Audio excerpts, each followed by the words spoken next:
Hi, hello, నమస్తే మిత్రమా. ఒక మంచి విషయం ప్రతి ఒక్కరూ వినాలి. సాధారణంగా భోజనానికి ముందు ప్రతి ఒక్కరూ కాళ్ళు చేతులు కడుక్కొని తడికాళ్ళను తుడుచుకొని భోజనానికి కూర్చోవాలి. మనం ఎంగిలి చేసిన పదార్థాలు ఎవరికీ పెట్టకూడదు. అది చాలా దోషం, పాపం కూడా. అన్నపు పాత్రలో నేతి గిన్నె పెట్టి వేడి చేయకూడదు. మెతుకులు నేతిలో పడరాదు.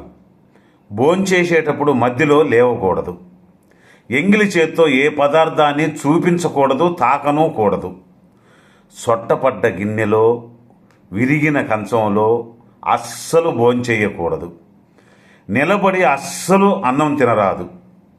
కోపంగా ఉన్నప్పుడు భోజనానికి కూర్చోకూడదు. భోంచేస్తున్నప్పుడు వంట బాగాలేదని దూషించడం, మాడిపోయిన అన్నాన్ని నివేదించడం ఎవరికీ పెట్టకూడదు కూడా. భోజనానికి ముందు కానీ తర్వాత కానీ వెంట్రుకలు కత్తిరించరాదు. భోజనం వడ్డించేటప్పుడు ఒకరికి ఎక్కువగా ఒకరికి తక్కువగా అస్సలు వడ్డించకూడదు. భోంచేసేటప్పుడు అన్నంలో కానీ కూరలలో కానీ వెంట్రుకలో లేదా పురుగులో కనిపిస్తే తక్షణమే ఆ భోజనాన్ని విడిచిపెట్టాలి మిత్రమా. భోజనానికి ముందు కానీ భోజనం చేస్తున్నప్పుడు కానీ భగవన్నామాన్ని తలచుకుంటూ భోంచెయ్యాలి. భగవంతుని కథలు వింటూ వంట చేయటం, భోజనం చేయటం అలవాటు చేసుకున్నది చాలా ఉత్తమం.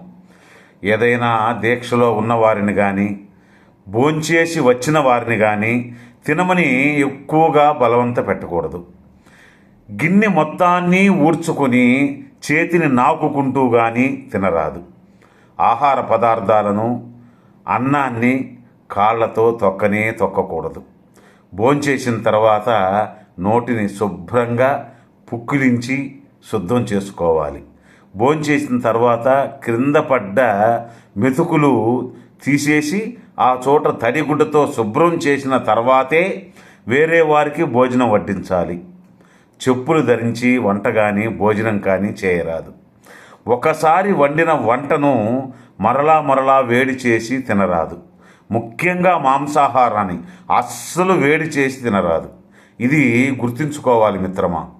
ఈ వీడియోలోని 4 మాటలు మీకు నచ్చినట్లయితే ఆచరించకపోయినా పర్వాలే, ఒక లైక్ చేసి షేర్ చేసి సబ్స్క్రైబ్ చేసుకోండి. మరలా రేపు ఒక మంచి వీడియోతో కలుసుకుందాం. ధన్యవాదాలు. జై హింద్.